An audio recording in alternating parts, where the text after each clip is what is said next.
So, Kakadosh, good morning. I wanted to share with you a beautiful idea on Parashat Behaalotecha. On this week's Parasha, there's a pasuk that's brought down in Tehillim that says, V'haya ekev tishmeun. Right? V'haya ekev tishmeun is Parashat Ekev. And there in Tehillim, it says in the pasuk, Lama ira bimera avon akeva yesubeni. What does that mean? It means David HaMelech comes to HaKadosh Baruch Hu and he says, Ribono shel Olam, Master of the universe, I am not afraid of the mitzvot, of the strict mitzvot in the Torah, because since they're so strict, I'm careful about them. But what am I afraid of? I'm afraid of the kalot, of the simple ones, of the easy ones, the light ones, that maybe I transgress them because they are light. And you said in Pirkei Avot, be careful with the light mitzvah, just like with a strict mitzvah. And therefore it says, that he said, that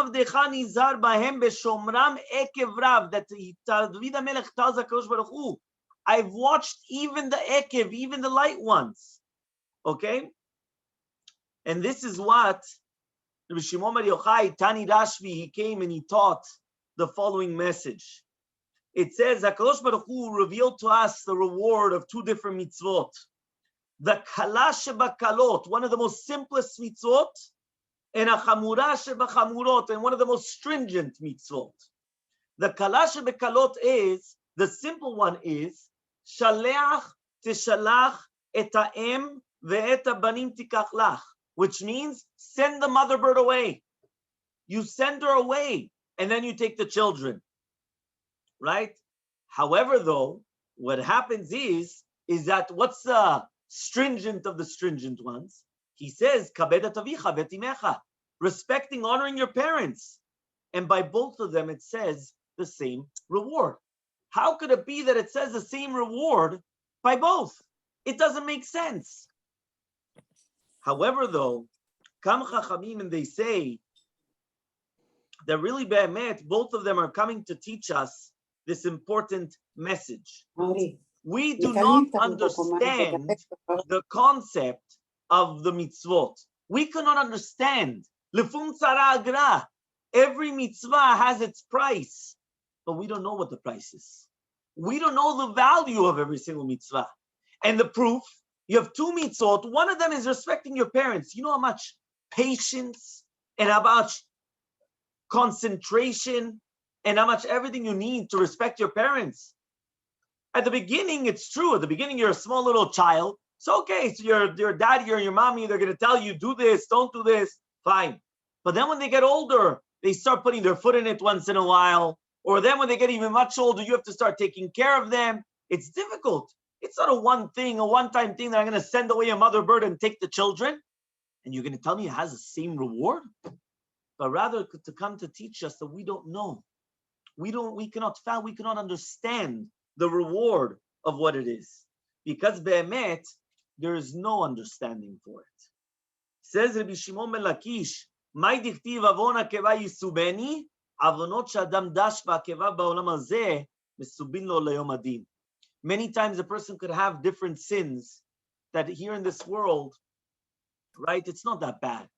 However, though, we don't think that it's that bad. But those are the ones that are going to surround us on the day of judgment. Avon akeva yisubeni, these sins which were on the bottom, they're on the akev, they're on the heel, but they're going to surround us because of everything that goes on. In such a small world, we find ourselves to do with anything to do with schar ve'onesh, which is basically reward and punishment, and it's something incredible. We always speak about the greatness of Torah and mitzvot, but when we get to the olam ha'maaseh, when we get to the actual actions, it's the small actions that count. Everything, and that's what makes a human being, right? Even the big world that we look about, big mountains, the big everything. But if you think about it, everything is made out of small cells that you need a microscope that will come and make it larger, to enlarge it by sometimes 1,000 or 100,000 times. And that's in everything in life. And you see from here that everything depends on small details, not on the big details. right? And he comes and he says, this is supposed to actually change everything that we have.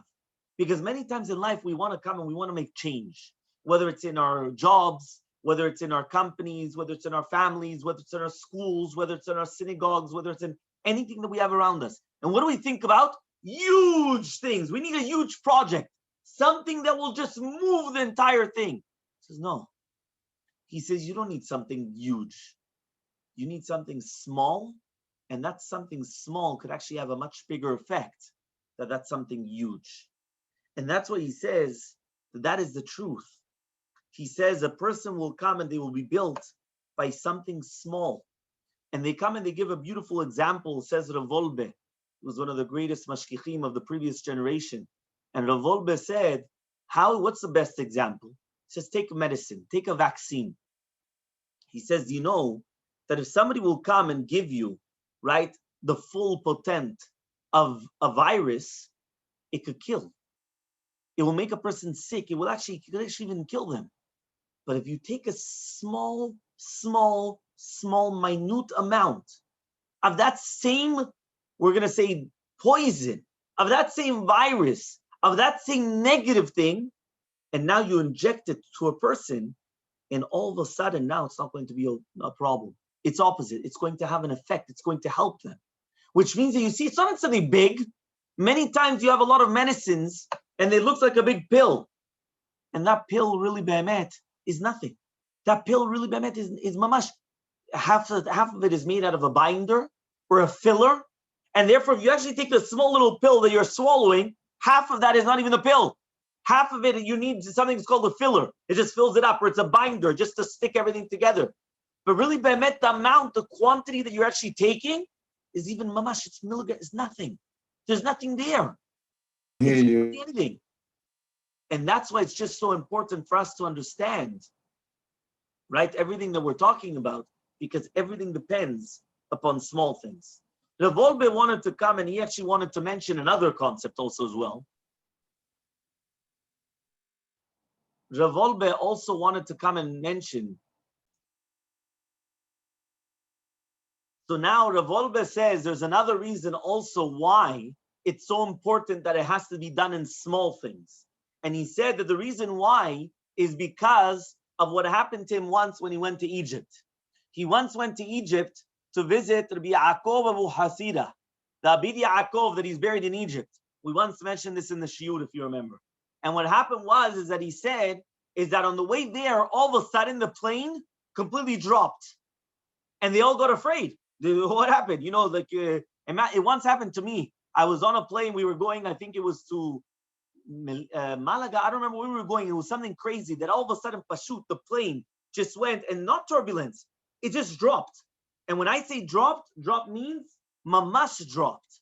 And when it dropped, right, the people, everything flew.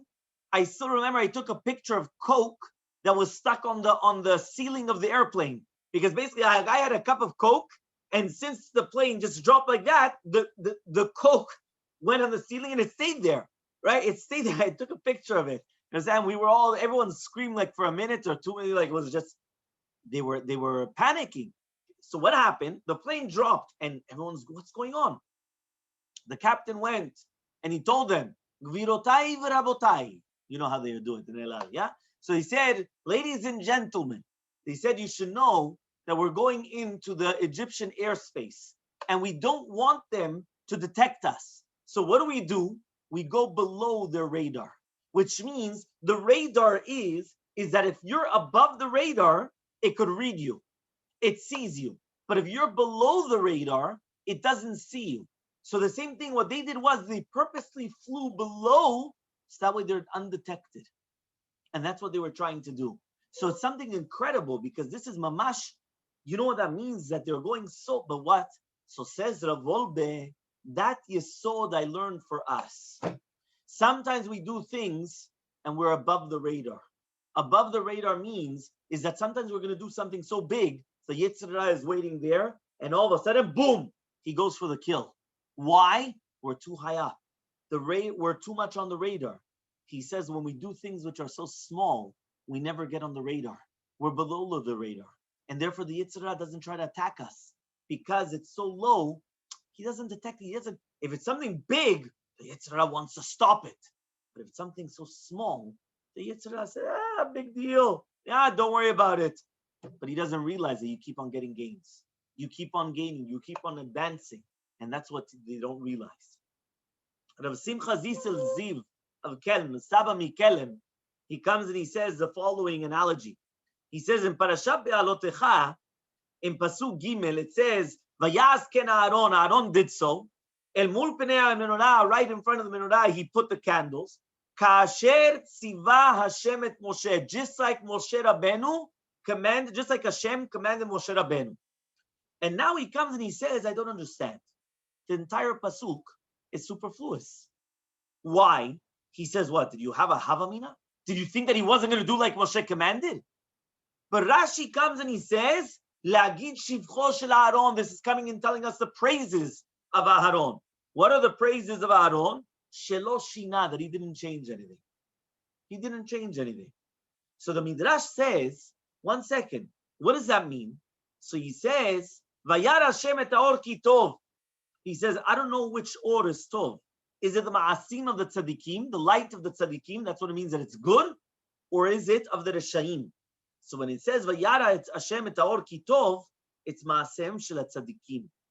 What does that mean exactly? He comes and he explains something incredible. He says even reshaim do mitzvot, but they do big actions. They do huge actions. So when it says Vayara Hashem et haor ki tov, when he saw the light and it was good, which light was it referring to? The light of the tzaddikim or the light of the reshaim? Even the reshaim do actions.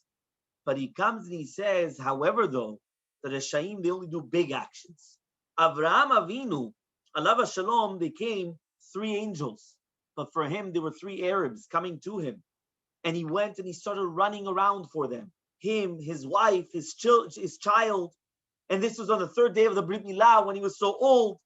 Those are the tzaddikim. The tzaddikim, they're going to run because every mitzvah is strict for them. Every mitzvah is the same for them. Why is it all the same? Because it all depends who's the one that's commanding them to do it. Vayas ken Aaron means is Aharon did not make a differentiation between the big mitzvot and the small mitzvot. Between something big and something minute. For him, there was all the same. And that's why we see the same yesod at the first Rashi of the Parashah.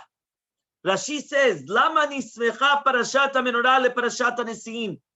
Why immediately after the 12 tribes brought, the 12 princes, every prince brought their own sacrifice at the end of last week's parashah. Immediately at the beginning of this week's parashah, what do we have? The menorah. What happened? Why is it run one right beside each other? Says Rashi, Chalsha dato. Aaron HaKohen, he became Yad Chalishut Dat. He became down. Why was he down? He said, why weren't we part of that? I also wanted to do that mitzvah. Says HaKadosh Baruch Hu, you were so worried that you also wanted to do that mitzvah. Yours is going to be greater than them.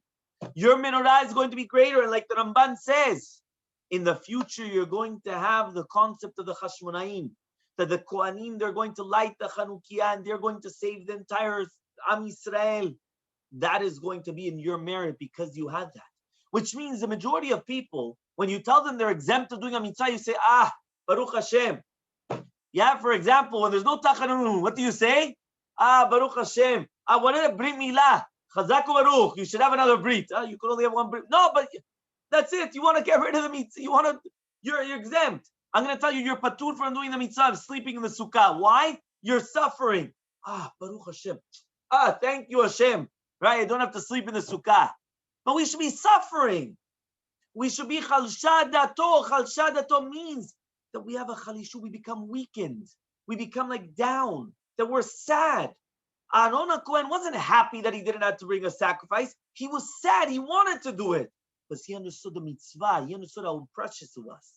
The Gaon Mivilna, when he passed away, right before passing away, he grabbed his tzitziot and he started crying. And he said, look what I'm going to lose in the next world. He says, in this world, it costs you a few dollars. How much does the tzitzit cost you? $20. How much does it cost you already? And look how many mitzvot you're able to do. And in the next world, there's nothing. You can't do it. There's no way you can't do mitzvot in the next world. And therefore, the reason why is because he understood that here we're only on the path to going somewhere else. And therefore, he went and he looked at every single opportunity. I have another opportunity of doing a mitzvah. Some people, they don't wear tzitzit, they don't understand that opportunity. They're missing out. They think that, but they're not really understanding what's going on. Because for them, they have to understand that it's a mitzvah. You know how beauty it is? You know what it is to have a tzitzit on, to have everything there. And therefore, it's so important for us just to understand. This is the Gaon Mivilna. And now we understand why Aaron HaKohen was the exact same way. Aaron HaKohen was the exact same way because he understood, right, that he realized that for him, it was something that I'm missing something. There's something missing inside of me. And Chachamim actually come and they say that there's a sefer called the Charedim. We mentioned him a few times. The Charedim, he wrote and he explained every single one of the mitzvot, whether positive commandments and the negative commandments, in parallel to the body. So, for example, which mitzvot have to do with the mouth? Which mitzvot have to do with the arm, with the legs, with the heart, with the eyes, with the nose, everything. Every mitzvah that has to do with part of the body. And he comes and he says something incredible. And he says like this. He says the purpose is that if a person comes, and they come and they realize what it is, every single mitzvah, if we're going to do the mitzvah, we become shalem, we become fulfilled. If chas v'shalom, we do not do the mitzvot that have to do with that part of the body, we're missing. It's like the oxygen, the blood, which is in every single, if you take the blood, right, or the oxygen, you're going to come and stop it from flowing in one part of the body parts, what happens? It dies, right? They have to cut it off. There's nothing there anymore. There's no more life. The same thing. The life which is given inside of the mitzvot, that life is the Torah and the mitzvot that we do, that it gives life to the entire body. So therefore, when you do the mitzvah that has to do with the hand, you just give life to your hand. When you do with the leg, you give life to your legs. And that's what we have to do. That's why we're supposed to do every mitzvah. It doesn't exist just to do, I'm going to do the big mitzvot. The big mitzvot, kippur, right? But everything else, you don't really need it. It's if you want. No. Every single mitzvah, every single action. And that's why it's so important. Do we know that it says, Arura shelo yakim et divrei Torah zot la'asot otam. It's like a curse that somebody, if he's not going to fulfill the entire Torah in what they're doing. Rashi there, it says, Asher lo yakim, asher lo yikabel nafsho kol divrei Torah. The entire Torah. Which means it's not just enough, the majority, the entire Torah. And the Rambam says it. The Rambam says anybody that's not careful with one of the averot or one of the mitzvot of the Torah, he's called a mumar ledavar echad. He's called a rebelde, somebody that's a rebellion. Why? Because even for that one part. Because imagine right now your boss, he comes and he tells you, I want you to do this. And you say, I'm willing to do everything except for this.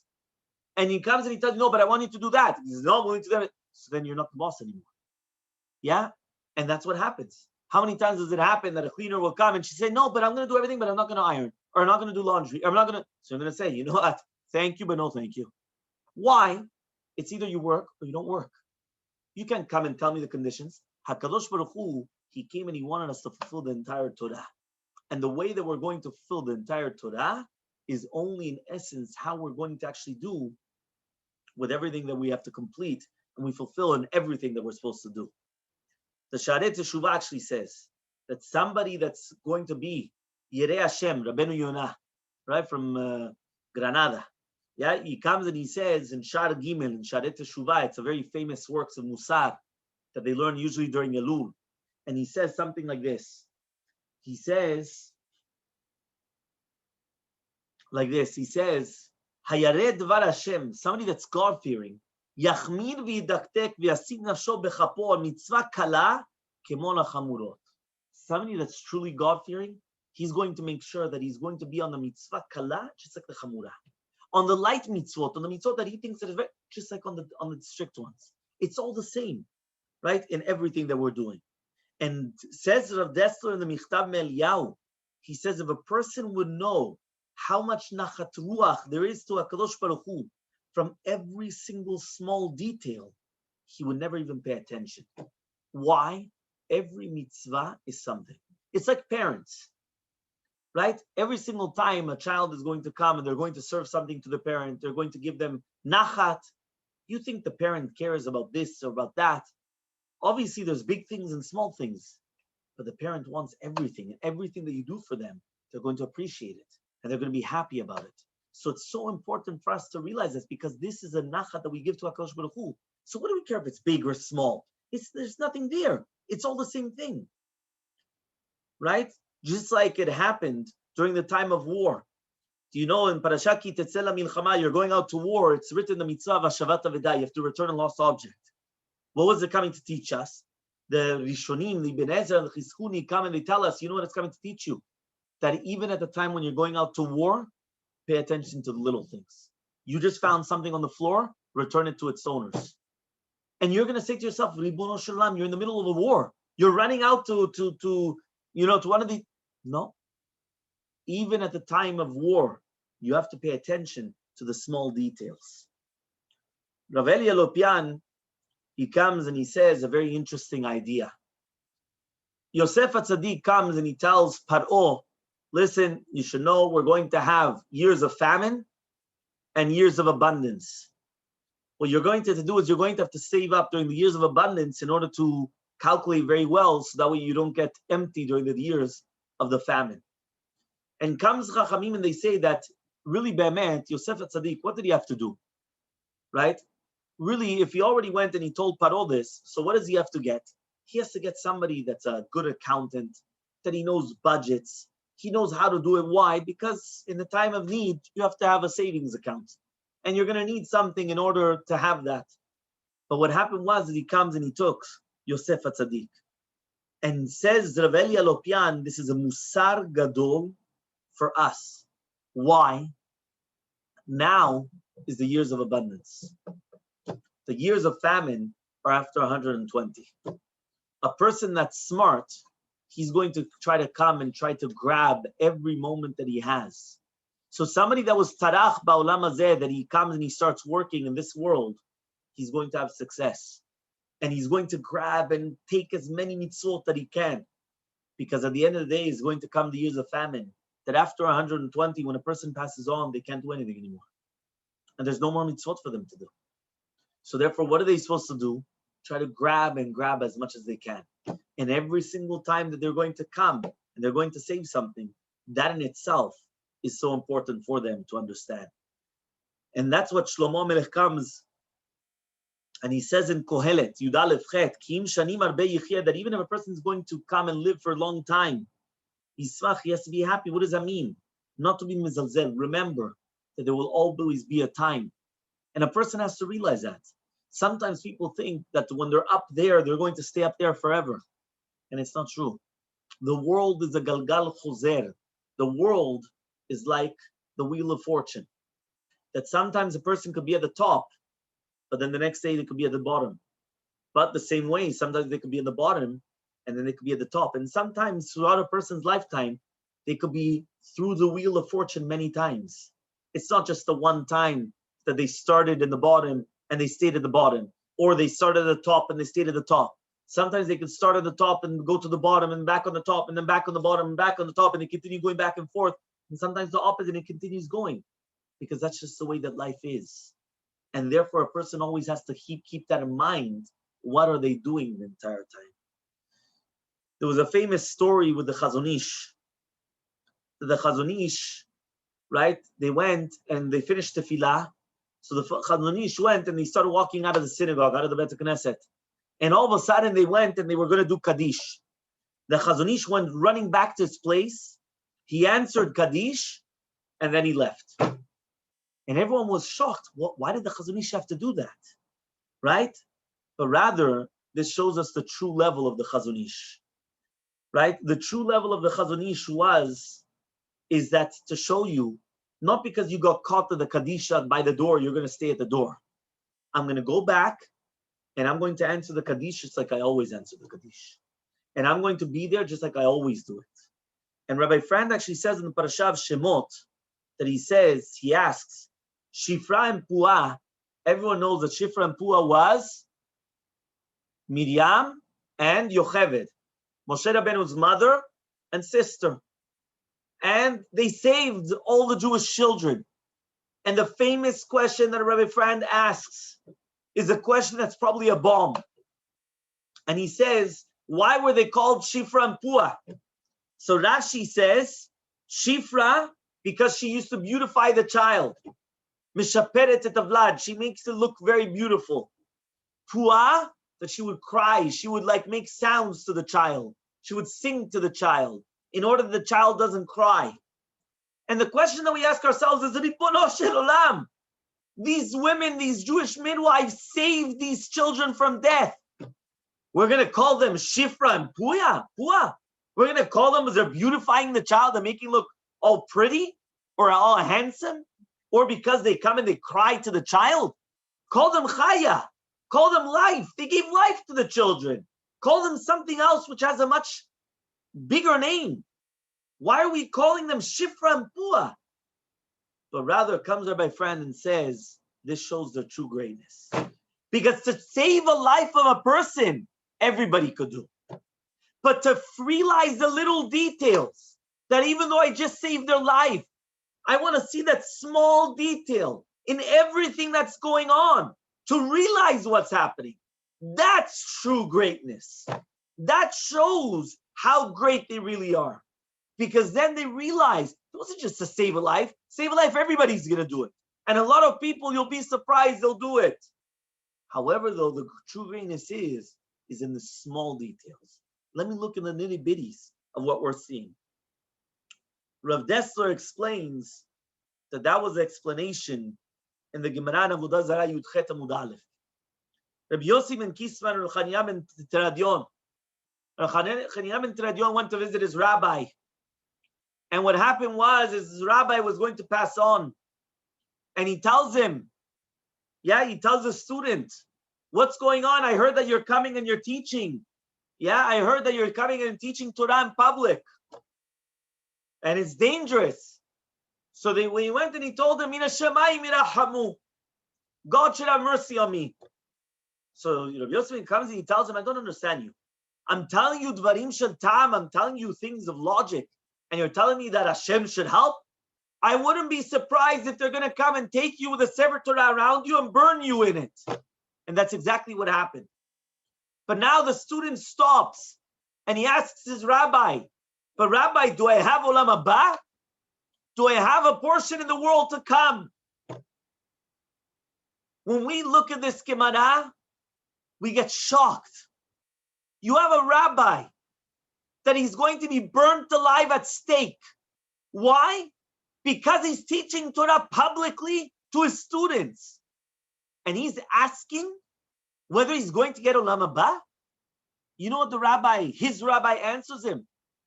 What are your actions? So he thinks and he tells him, it once happened that I had money in my pocket of Purim, of Matanot Levionim for the poor people, and I had personal money in my pocket as well. And it got mixed up. I didn't know what money was Purim money, and what money was the money, personal money. Money of tzedakah and personal money. What did I do? I gave everything for tzedakah. Says Rabbi Yossi ben Kisma, Baruch Hashem, you have Olam Haba. Says Rav Dessler, what's going on? It could have been even $10. We don't know the amount. Because of that, all of a sudden he's going to get Olam Haba. But the fact that he's coming and he's going to be burnt, Al Kiddush Hashem, sanctifying God's name, he's not going to get Olam Haba? What's going on? But says Rav Dessler, because the true level, the true measure, how do I weigh on a scale who is a human being, is not on big things. I want to know the small details. I want to know the small things. That's what I want to know. And that's the secret behind everything. The secret behind everything is, how are we going to see it? And that's why it's so important for us to understand this.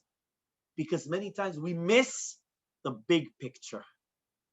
The big picture doesn't have to be big. We need the small details in this big picture. Every single time the children, they have fun. The Circle magazine or all these magazines, they come and they have a picture at the back. And it's a picture with millions of different details. And then they tell you, you have to look for 5 hats. And where is it written, the letters? And then what does it spell out, the letters? And where is this found? And who's not supposed to be in the picture? Or what's out of style? And you have to start looking, and you're looking and looking. And that's the wisdom.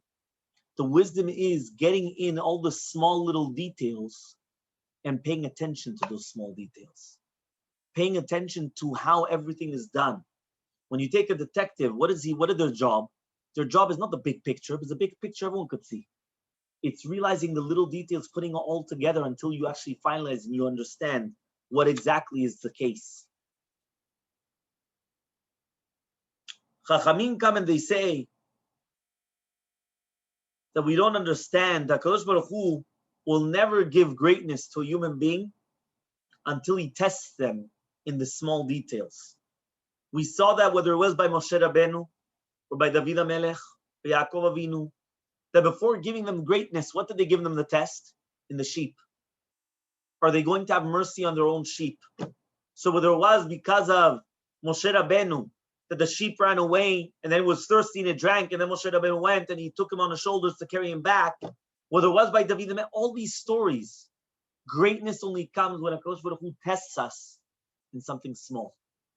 That's what happens. He will test us in something small, and then we will be able to have true greatness. There's a beautiful story, right, to come and to explain what it is greatness.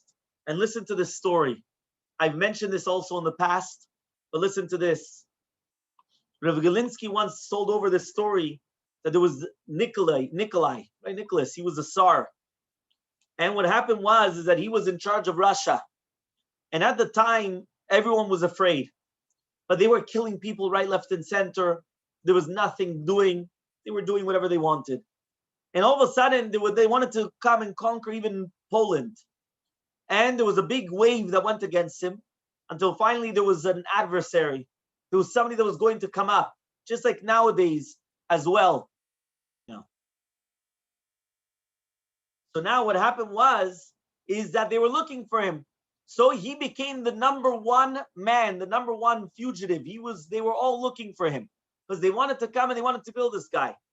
And once happened that all of a sudden they caught up with him and he took off with the horse and he was going and going and going, and they were giving him a big run and he was just going, but he realized he wasn't going to be able to go that far. So what he did is he pulled a good stunt. Yeah, I'm sure you probably have seen this stunt in many different places. He jumped off the horse and he ran to the other direction, and the horse continued running. Yeah, now obviously what happens is that if they don't pay attention, they just see the horse, and so they continue running after the horse. But he already ran into the city, to the nearby village. And what happened is that he went running, he knocks on the door, and a Jew opened up the door. And he comes and he tells him, listen, I'm running away, please just hide me. And he was in a soldier's clothing. Yeah, he had a soldier's uniform. So they went and he said, no, it's not good for me, not good. Give yourself in, forget about it. If they catch me, no, that's it, just go. A soldier running away from other soldiers. No. He ran to the next house. He goes to the other house, and it was another Jew. And what happened is he tells him, listen, he says, I'm running, please help me. He says, no problem. He says, quickly, give me your clothing, put on this Jewish clothing, put on the talit and the tefillin, and make yourself you're praying. Yeah, do like this, you're going to pray. So, okay, quickly, switch the clothing, he does the entire setup, he throws away the clothing. Yeah, all of a sudden they come, right, and they come searching, house by house. They came into the house, they saw him, right, praying there. They didn't have in their wildest dreams that this guy became, right, he switched in 2 seconds. They did in the wildest dreams. He looked like a Jew praying in the corner of it. They didn't even ask him for a piece of paper, nothing. They didn't ask him for anything. Right away, boom, the next, they continue going. The guy comes and he tells them, listen, yeah, he says you should know, right? That I'm going to pay you back. So the Jew is thinking, what's a simple soldier going to pay me back? He didn't know that this guy was the number one fugitive in all of it. He didn't know. Like, a simple soldier is going to pay. What's he going to pay me back? Okay, fine, no problem. And it did happen. After a little while, this guy came, he toppled the government, and he became the new Caesar, the new Tsar, right, of Russia. So what happened is that this guy is the Tsar of Russia, and he comes and he sends a ticket, right, to this Jew to come to the palace. Now the Jew doesn't understand. He doesn't know who the guy is. He's all afraid. But it's a first class ticket to go to the. He's not understanding. He goes on the train. He goes inside. And he starts trembling. He doesn't know what the Tsar wants from him. He was thinking, what did I do already? What did I do wrong? He's lost. Finally, he comes, and the guy tells him, "But you don't recognize me?" He goes, "No." He comes and he says, "Give me 1 minute." He goes into the back room, and he comes back. Yeah, and what happens is he tells him, right, when he comes back, he comes in and he tells him, "By the way, you should know, now you recognize me." He had the soldier's clothing. And he looked and he said, "Yeah." And then he says, "You should know, you thought that you were only just saving a soldier. Really, what you really saved was the entire country. Here you have, this is a free pass. Whenever you want to come in, you come in straight to me. Anyone that has this pass, comes straight to me without anything. Here you have it." And he gave him presents and he gave him everything, and he sent him off. The Chavetz Chaim used to say over the story, right? And he used to say how it is the importance of every single one of our actions. That this guy thought that he saved a simple soldier, but he saved the entire country. But Rav Galinsky went and he said that the story doesn't stop there. The story continues. And what happened is that there was a big fight in between the two different parts. And there were 18 Bachurim from the Vardak that they were caught, that they were trying to skip the border. And they were caught and they were going to have a very hefty penalty. And they went to Reb Chaim Ozer Grzinski and they told him, "What should we do?" Reb Chaim Ozer Grzinski knew about the story. So he went and he said, "Go to this Jew and tell him to speak to the Tsar on your behalf. Go to this Jew and he's going to save you." They went to him and he went and he saved them as well, the 18 Bachurim. So now he comes and he says, he thought that he was only saving a soldier. He saved the entire country, and now he saved 18 Bachurim, 18 boys, yeshiva students. But now who was one of those yeshiva students? And he says one of those yeshiva students was, lo and behold, Yaakov Yisrael Kanievsky, the Stipler, the father of Reb Chaim Kanievsky. That he was known as the brother-in-law of the Chazon Ish, and he was known as one of the Gdolei Yisrael. So now he comes and he says, Rav Galinsky, this Jew, in his simple action, he thought that he went and he saved a simple soldier. And he saved the entire country. And he saved 18 Bachurim. And now he saved the Stipler, that he became one of the biggest Gdolei Yisrael, one of the biggest rabbis amongst Israel. And this is all on the merit of one action. Why? Because we don't realize the actions. It once happened that there was a Jew that he was Choser B'Tshuva on Kippur. How was he Choser B'Tshuva on Kippur? He was a non-religious Jew walking around on Erev Kippur, and he saw a rabbi. At the time that everyone's running to the synagogues, he saw a rabbi, I forgot the rabbi's name, big long white beard, looked like mamash, an angel, running in between the toilets, in between the washrooms, one and another one, just continue going. Public washrooms outside. He didn't understand what was going on.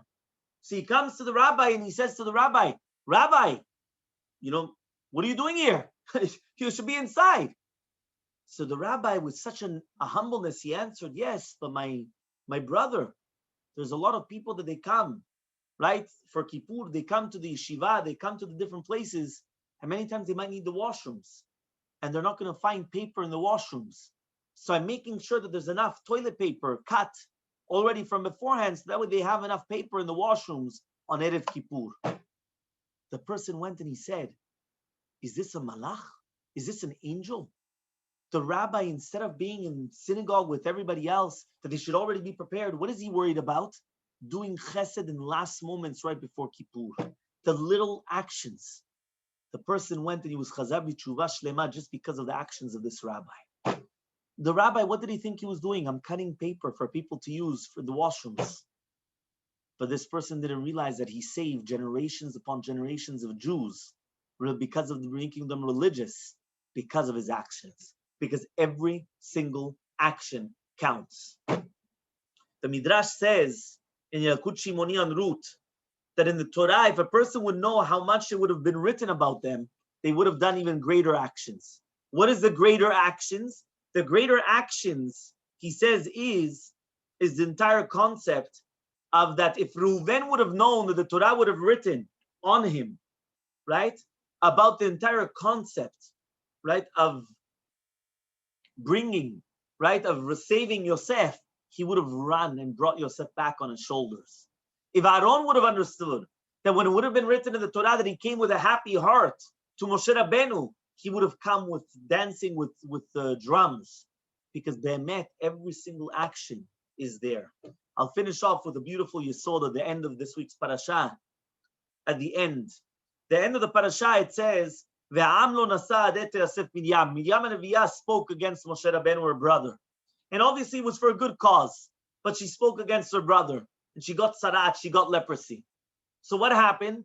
The entire Bnei Israel, everybody, we're talking about millions of people, 600,000 men, which means that obviously we're talking a few million, right? People, they're coming. And they all had to wait 7 days until Miriam came and until she was off with her leprosy.